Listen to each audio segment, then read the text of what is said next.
and I noticed it signed HBP, Helen Beatrix Potter. Welcome to WatchMojoUK, and today we're counting down our picks for the record-breaking valuations on Antiques Roadshow.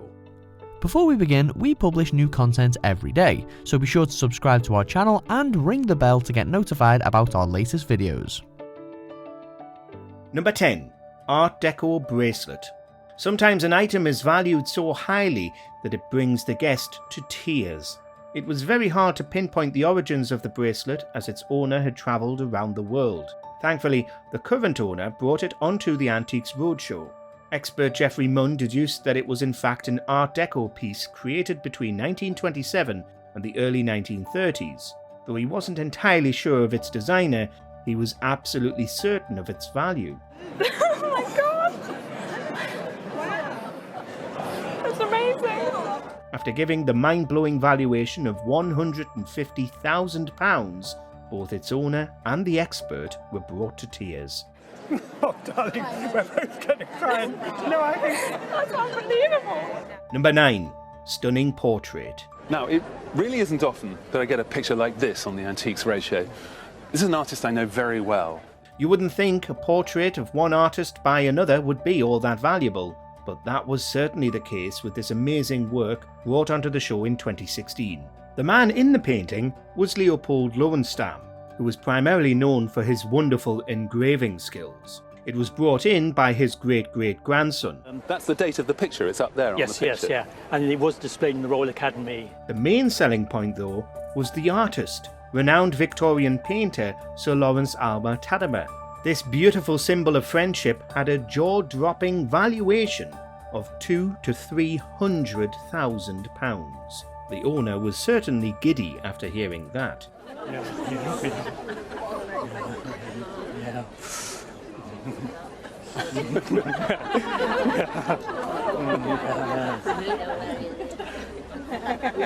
The trouble is, it will never be sold. Number 8. President's Jacket. Who did it belong to? This jacket belonged to JFK. History buffs with deep pockets are willing to spend exuberant amounts of money for a little slice of the past. So when one guest brought on this jacket belonging to none other than John F. Kennedy, expert John Baddeley couldn't believe it. This beautiful young girl, aged 21, 22, Yes, down in the south of France, Yes. on holiday, yes, happens to bump into JFK. yes, They fall in love. yes. He then disappears back to the States. Though he was at first sceptical of the validity of the guest's claim, after learning it was Kennedy's exact size and hearing the story behind it, he had to think of a number fitting of such an iconic piece. Baddeley's estimate fell to between £200,000 and £300,000. Blimey. That is a lot of money. Number 7. Crawley Silver. One family's inheritance turned out to be much more than your usual heirloom when they brought in their collection of thought to be worthless silver. I would suggest you think in terms of about £10,000. The items were found in a box under Richard Hobbs' father's bed, but perhaps a museum would have been a better place for them. That's because they were actually highly valuable Crawley silver, including stirrup cups and an early wine taster. I think this could be an early wine taster.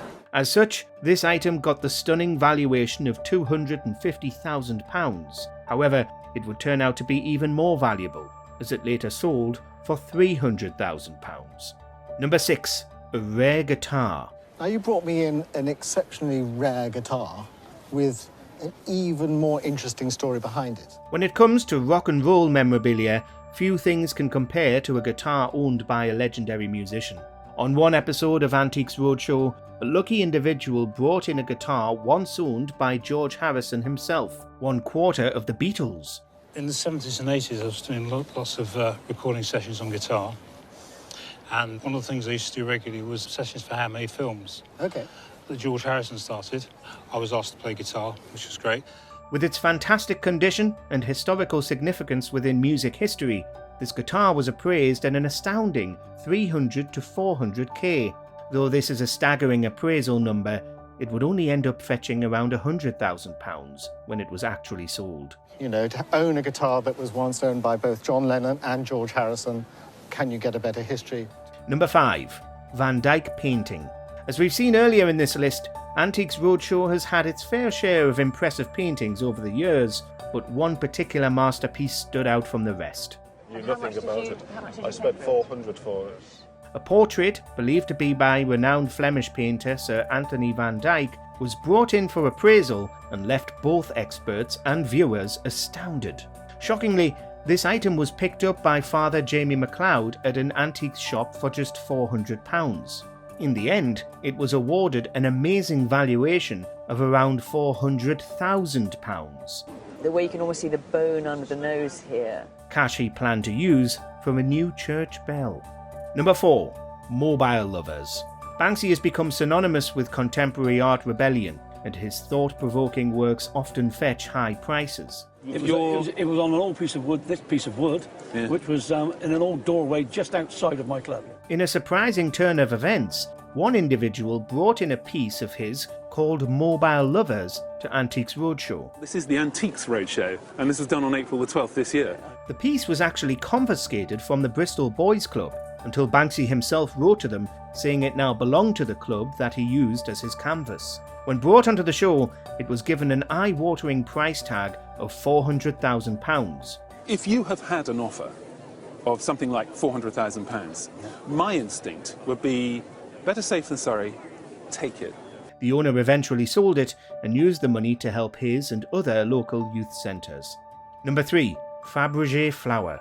Geoffrey Munn was astounded when 2 British soldiers came onto the show to show the public this fabulous item. The flowers are made of enamelled silver and tiny silver stamens, but in the centre there's a dewdrop of diamond glinting in the sunshine. Fabergé eggs are known for their opulence and craftsmanship, but this flower study takes it to another level. Made by Peter Carl Fabergé himself in the very early 1900s, this delicate creation is adorned with diamonds and other precious gemstones. I find Fabergé things on the Antiques Roadshow, but nothing of this scale. Being both created by a renowned craftsman and being composed of already high-value materials, you just know this thing is not going to come cheap. Its value? Around £1 million. In my opinion, that this is worth £1 million. Really? Wow. Number 2. Angel of the North. But it is an original. That is an original, but that existed before the real thing. We're not talking about the actual full-sized sculpture here, so don't worry. No, this is a maquette, or small-scale model of one of Britain's most iconic sculptures, the Angel of the North. And indeed it was an angel or a group of angels who heralded the birth of Christ, using something that has a deep resonance in our culture. Created by artist Anthony Gormley in 1998, this maquette was used to visualise and design the monumental sculpture that stands in Gateshead. Its valuation on Antiques Roadshow was handled by Philip Mould, who had no choice but to give it one of the highest valuations, another impressive £1 million. I think on the basis that this is half the size, I would comfortably value it at £1 million. Amazing. Number 1. FA Cup. I'm really rather stunned and shocked with what you brought along. There are few achievements as prestigious in football as winning the FA Cup, but how do you put a price on the physical prize? This version brought onto the Antiques Roadshow was constructed by Fattorini & Sons, and is actually the one that had the longest career in football, used between 1911 and 1991. What would it have been used for?